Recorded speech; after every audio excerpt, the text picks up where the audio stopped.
अगर गहलोत जी को राहत देनी है तो बजरी माफिया का ठेका निरस्त करें। भाइयों, ये महंगाई राहत कैंप चला रहे गहलोत जी, इसमें खुद की ब्रांडिंग के अलावा क्या कर रहे हैं बताएं मुझे। कोई नेतृत्व बीजेपी का है नहीं। अगर गहलोत जी को राहत देनी है तो बजरी माफिया का ठेका निरस्त करें। बजरी की दरें जो 700 रुपए हैं वो 50 रुपए करें, 650 जो दर है उसको 50 रुपए करें। पेट्रोल डीजल हरियाणा, दिल्ली और पंजाब के अंदर हमसे 10-15 रुपए सस्ता है, राजस्थान के अंदर भी टैक्स कम करें, वेट कम करें, जिससे लोगों को राहत मिले। भारतीय जनता पार्टी 4.5 साल में कहीं विपक्षी भूमिका के अंदर नहीं रही। अगर विपक्षी भूमिका किसी ने निभाई तो राष्ट्रीय लोकतांत्रिक पार्टी के तीनों विधायक, चाहे रीट का मामला हो, पेपर लीक का मामला हो, चाहे दलितों पर अत्याचार का मामला हो, विधानसभा से सस्पेंड हुए, हमेशा बेल के अंदर धरने पे। अगर विपक्ष का काम किसी ने किया तो आरएलपी ने विधानसभा में, और हनुमान बेनीवाल ने, चाहे ईआरसीपी का मामला हो, 13 जिलों की जो ईस्टर्न कैनाल परियोजना है, चाहे राजस्थान को विशेष राज्य का दर्जा देने की बात हो, दिल्ली में बढ़ती महंगाई को रोकने की बात हो, टिड्डी कोरोना की बात हो, राजस्थान के लंबित मुद्दों का मामला, पंजाब हरियाणा राजस्थान को उसके हिस्से का पानी नहीं दे रहा है। अगर इस आवाज को पुरजोर तरीके से बल दिया तो नागौर के सांसद ने इस प्रदेश के किसान और जवानों की पैरोकारी करी, अपने जिले के अलावा 25 लोकसभा क्षेत्रों की पैरोकारी करी। 24 सांसद मोदी का जयकारा लगाते हैं, एक सांसद वीर तेजाजी महाराज और किसान कौम का जयकारा लगा के इस किसान कौम के तमाम मामलों की पैरोकारी हिंदुस्तान की सबसे बड़ी पंचायत के अंदर करता है। कई लोग मेरे पे जातिवाद का आरोप लगाते हैं, उनको पता नहीं हनुमान बेनीवाल वो सांसद है जिसने ये कहा था कि शेड्यूल कास्ट, शेड्यूल ट्राइब और ओबीसी का आरक्षण बढ़ना चाहिए जनसंख्या के हिसाब से लोकसभा के अंदर। मैं आज फिर मांग करता हूं कि ओबीसी, एससी, एसटी का आरक्षण भी जनसंख्या के हिसाब से बढ़ाना चाहिए। ट्राइबल के हमारे भाइयों को, शेड्यूल कास्ट के हमारे भाइयों को, ओबीसी के हमारे भाइयों को जब तक समाजों में बराबर का दर्जा नहीं मिलेगा, जब तक इनके अधिकारी नहीं होंगे, जब तक इनके मजबूत नेता नहीं होंगे, तब तक ये देश आगे नहीं बढ़ सकता। ऐसा कोई समाज नहीं जिसके पक्ष में मैंने लोकसभा के अंदर मामला नहीं उठाया। मैंने लोकसभा के अंदर यह भी बात कही थी कि मैं राजस्थान चाहता हूं, लेकिन राजस्थान में जाट समाज, यादव समाज, गुर्जर समाज, मीणा समाज, मेघवाल और मुसलमान समाज से कोई हाईकोर्ट का जज नहीं है। और भाइयों, मेरे 2 बार आवाज उठाने के बाद एक मुस्लिम हाईकोर्ट के जज बने और एक मीणा समाज से भी हाईकोर्ट का जज आया है। ये बात उठाने का ताकत और कलेजा किसी का है, वो नागौर के सांसद का है, जो लोकसभा के अंदर आम आदमी, गरीब आदमी की बात करता है। लोग घर से तो बात करके जाते हैं, लेकिन लोकसभा के अंदर बोलने की हिम्मत किसी की नहीं होती। पार्टी लाइन से ऊपर उठ के लोग बोल नहीं पाते। भाइयों, ये हमारी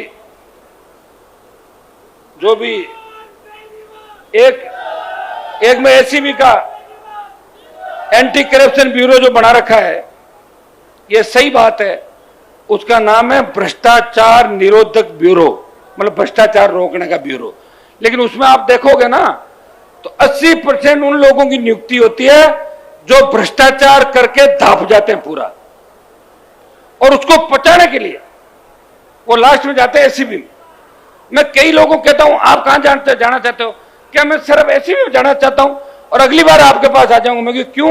कि क्या कि बहुत कुछ कर लिया, 100 करोड़, 50 करोड़, 200 करोड़ पचाए कैसे? तो घूम घूम के टाइम पास करना। एसीबी में चले जाए, कोई पकड़े नहीं, वहीं जाके बैठ जाओ। एसीबी की अगर जांच की जाए ना खुद की, तो 80% एसीबी में सारा भ्रष्टाचार वहीं मिलेगा। जगह जगह एडिशनल एसपी बिठा दिए, आपने चौकियां खोल ली। काम क्या कर रहे हो चौकी वाले? वो पहले ही कह देते हैं मेरे पास सारी सूचना, चुपचाप पैसे दे जाना। सारों की बंदी तय है राजस्थान के अंदर। इसको कौन रोकेगा? मजबूत लोकायुक्त राजस्थान के अंदर बने, सशक्त लोकायुक्त बने। लोकायुक्त तो है यहां पे, मैंने लोकायुक्त की रिपोर्ट पढ़ी थी।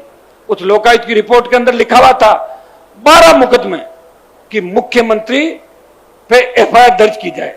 लोकायुक्त रिपोर्ट किसको करता है? सीएम को करता है। सीएम को रिपोर्ट करता है, रुक रहे, सीएम को रिपोर्ट करता है।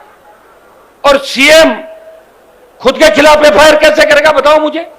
अभी मुझे कोई कह दे कि हनुमान जी आपको आपके खिलाफ कार्रवाई करनी, मैं कैसे करूंगा? आप बताओ मुझे। लोकायुक्त ने वसुंधरा गहलोत के खिलाफ 12 एफआईआर दर्ज करने की रिकमेंड करी, वो कैसे कर सकते हैं? अगर लोकायुक्त के पास शक्तियां होती तो लोकायुक्त खुद मुकदमा दर्ज करता और उन्हें सलाखों के पीछे डालता। सशक्त लोकायुक्त राजस्थान के अंदर बने, ये मांग भी राष्ट्रीय लोकतांत्रिक पार्टी करती है। भाइयों, एसीबी ने 2 सालों में 556 लोक सेवकों के खिलाफ परिवाद दर्ज किए, लेकिन 514 अधिकारियों के खिलाफ इनके विभागों के मुखिया ने जांच की अनुशंसा नहीं की, मुकदमे दर्ज नहीं हुए। 500 से ज्यादा मामलों में ट्रैप हो गए, पकड़े गए रंगे हाथों, लेकिन अभियोजन स्वीकृति नहीं मिली और कई मामलों में एफआईआर लग गई और कई मामलों में जातीय दबाव बना के किसी जाति का व्यक्ति पकड़ा गया और उस जाति के नेता अगर मजबूत है और सरकार को लगता है कि जाति से वोट मिल सकते हैं और इस आदमी को फ्री करने से हमें 5 वोटों का लाभ मिल सकता है, एफआईआर दे दो। अभियोजन स्वीकृति नहीं मिली तो इसमें कौन बदलाव करेगा? हम मांग करते हैं कि जो व्यक्ति ट्रैप हो जाता है उसे तब तक फील्ड पोस्टिंग नहीं दी जाए जब तक उसका फैसला नहीं हो। अलग अदालतें जरूर बनाई है, लेकिन अदालतों में सूचियां लंबी पड़ी है।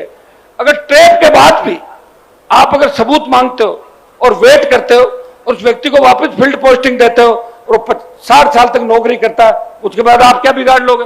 2 साल से ज्यादा सजा नहीं है आपकी, स्टे ले लेगा अकेला, जीवन निकल जाएगा उसका। तो कुछ न कुछ इस मामले में सरकारों को सोचने की आवश्यकता है। आज आरपीएससी के चेयरमैन का नाम बार बार आ रहा है। चेयरमैन को, ईडी को गिरफ्तार करना चाहिए।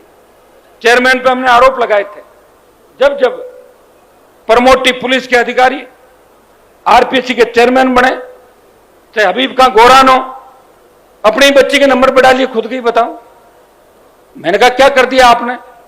तो लोग कह रहे थे कि चेयरमैन साहब कह रहे हैं कि दूसरों का तो मदद रोज ही करते हैं, खुद का भी तो करना चाहिए, कभी खुद ही लेके और कॉपी बढ़ा दिए नंबर। आप बताइए, ये अब की बार बने आपका श्रोत्रिय, जब जब प्रमोटी बने बट्टा बैठ गया आरपीएससी का, तो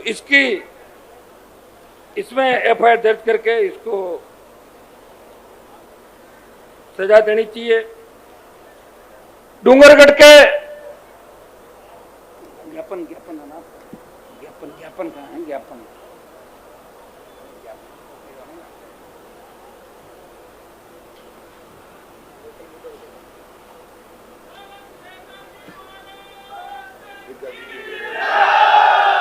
बोल दीजिए।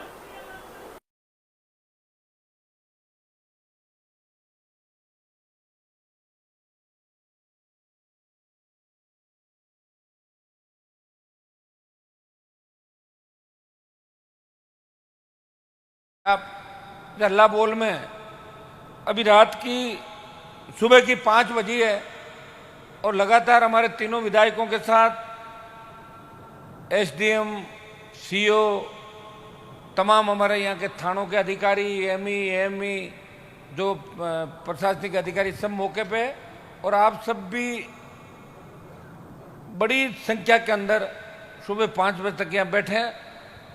करीब करीब बातों में सहमति हमारी बनी है और चूंकि लंबा चौड़ा मामला है, बजरी माफिया बहुत ताकतवर है, फिर भी बजरी माफिया के खिलाफ 3 मुकदमे, एक मुकदमा माइनिंग डिपार्टमेंट ने हमारे विधायक की शिकायत पे, जो गलत तरीके से इन्होंने दुरुपयोग किया, गलत रवाने काटे, और उसका मुकदमा माइनिंग डिपार्टमेंट ने मेघराज सिंह पार्टी के खिलाफ एक मुकदमा दर्ज किया पादू थाने के अंदर।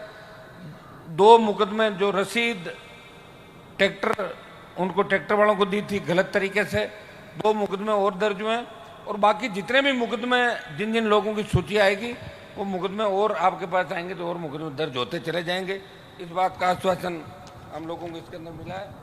एक जो सबसे बड़ा मामला था बजरी की दरें कम करने का, इसमें अभी बात नहीं हो पाई, लेकिन कल सुबह ये सारे अधिकारी बात भी करेंगे कि एक टीम हमने ये बनवाई है जिसमें तीनों एमएलए, दोनों एमएलए भोपालगढ़ और मेड़ता, चूँकि खींवसर एमएलए परसों कोलाइट की रैली है, कल कोलाइट में कार्यक्रम दिए हुए हैं, मैं खुद कल दिन में बाहर रहूँगा। कल पूरे दिन मेड़ता एमएलए और भोपालगढ़ एमएलए एसडीएम रिया, तहसीलदार रिया, हमारे डिप्टी साहब डेगाना, यहाँ के दोनों थावड़ा, पादू, डेगाना के एसएचओ और एमई ये सब लोग मिलकर एक टीम गठित करके पूरा सर्वे करेंगे कि नदी को 3 मीटर के बजाय कितना कितना कहाँ खोदा गया और गलत स्टॉक जो यहाँ पे किया है इसका ड्रोन सर्वे दूसरा सर्वे करके इस ठेकेदार के खिलाफ ठेका निरस्त करने की और बजरी की दरें 100 रुपये की जाए, इसकी रिपोर्ट कल शाम तक राज्य सरकार को ये लोग भेज देंगे। ये बात इसके अंदर तय हुई है। एक नाके जो यहाँ नाके लगे हुए हैं, जगह जगह गुंडागर्दी लोग कर रहे हैं। आज ही डिप्टी साहब ने यहाँ निर्देश दे दिया थाना अधिकारियों को कि आज रात के बाद सिर्फ 3 टीपी के जो पॉइंट है, सिर्फ 3 टीपी के पॉइंट ही रहेंगे, न चेक पोस्ट रहेंगे, न वो 7-8 जो अवैध नाके वो सब हटाने का आदेश दे दिए। सब यहाँ से चले जाएंगे, ये नाके यहाँ से खत्म कर दिए। डेगाना मेड़ता के अंदर जिन लोगों को घरों के अंदर अपने निजी कामों के लिए या कोई धार्मिक आयोजनों के लिए, कोई मंदिर के लिए, कोई दूसरे कामों के लिए बजरी की आवश्यकता है तो उनको फ्री बिजली जैसे पहले दी जाती जो मेड़ता और डेगाना के अंदर, उसकी बात भी ये लोग करें। कल शाम तक का ये लोग अपने समय मांग रहे, चूंकि नाप चोप के अंदर लंबा समय लगेगा और हम चाहते हैं कि बजरी का ठेका निरस्त हो, इस ठेकेदार की गुंडागर्दी खत्म हो। राजस्थान के अंदर हमारे अल्लाह बोल कार्यक्रम हो रहे हैं तो 1 दिन का टाइम हम इनको और दे रहे। तीनों मुकदमे दर्ज हो गए, नाके हट गए और हम जो कार्रवाई चाह रहे करीब करीब 50% कार्रवाई हमारी हो गई। जो बची हुई है वो कल शाम तक परसों तक इस कार्रवाई करा के हम राज्य सरकार से भी इस मामले में बात करेंगे। दोबारा आवश्यकता पड़ेगी तो अगले पड़ाव राजस्थान में जहाँ भी होंगे फिर हम सरकार से वार्ता करेंगे। बाकी की बात आपको एमई नागौर और एसडीएम रिया आपको ब्रीफ करेंगे। एसडीएम साहब आप बता दें एक बार। आदरणीय एमपी साहब, तीनों हमारे विधायक महोदय, अभी जो सांसद महोदय ने अपने को पूरी डिटेल बताई है, इस संबंध में हमारी पूरे दिन भर से देर रात तक, अभी सुबह तक कई अलग अलग दौर की वार्ता हुई है और लगभग सभी सकारात्मक है। और हमको इन्होंने आज सुबह से पूरे दिन का और टाइम दिया है और हमने एक कमेटी का माननीय एमपी साहब ने एक गठन भी कराया है। उसके आधार पर हम सभी उसमें 3-4 मेंबर, उसमें 2 तो हमारे एमएलए साहब हैं, 2 और अन्य व्यक्ति भी साहब ने जोड़े हैं। हम सब मिलकर आज पूरे दिन मिलकर कोशिश करेंगे कि आज ही ये सारा काम हो जाए, शाम तक, रात तक। धन्यवाद। 3 मुकदमे दर्ज कर लिए। हाँ, 3 मुकदमे भी सर ने देर रात तक दर्ज कराए हैं और एक के लिए और एमई को लिखा है, चौथा भी अभी हो जाएगा, सुबह तक हो गया। और शेष बातें, रेट कम और अन्य जो भी लोक हित की बातें हैं उसके लिए हम सब 10-15 जनों की जो कमेटी बनी है, हम कल पूरा दिन इसमें ही कार्य करेंगे और कल शाम तक हम इसको पॉजिटिव रिजल्ट आपको दे देंगे। धन्यवाद एमपी साहब।